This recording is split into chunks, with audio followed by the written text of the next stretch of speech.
My name is Jeremy Bruce. I'm an orthopedic surgeon with Erlanger Orthopedics and Sports Medicine. I'm going to be talking a little bit today about total knee arthroplasty and what to expect with a knee replacement. When you take a look at the knee, and what knee arthritis is basically when you start just wearing down the cushion, the cartilage that's in the knee joint. And that becomes painful. The bone gets inflamed and irritated. And a lot of times we got a lot of options well short of a knee replacement, talking anti-inflammatories, physical therapy, and injections.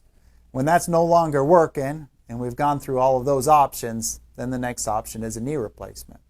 The time for a knee replacement is when you tell me, okay, this is affecting my quality of life because of the knee pain and the arthritis. What to expect with a knee replacement? The surgery of a knee replacement takes usually about an hour. I got a lot of patients that go home the same day, and some spend a night and go home the next day or the following day. What you do during a knee replacement is you're basically replacing the ends of the knee bone, okay?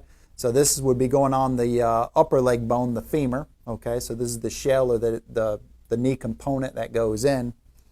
And this would be in the tibia component.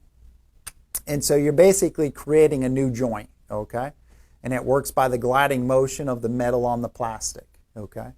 What to expect with a knee replacement after surgery? Day one, you're going to be getting up with physical therapy and putting weight on it and working on your motion and gaining your strength back. Without a doubt, the most important part of a knee replacement is physical therapy, is working on getting your motion, and you'll be doing therapy first in the hospital. And then once you're safe and deemed stable and ready to go home, then we get you home. And there's a few options for physical therapy after that.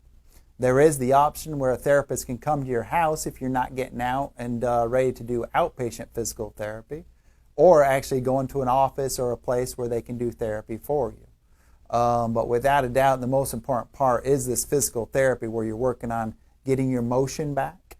I tell my patients the most important part with the total knee is working on getting that motion. That first couple months is you're working on getting that mobility back. It's you versus scar tissue, so the more you're working it with therapy, the better you're going to do and the better outcome you're going to have. And then also guiding and working up to building the strength and getting the walking and getting you back to kind of a normal routine in life. But the goal that we're really looking for with a knee replacement is to get you back to doing things that you enjoy in life.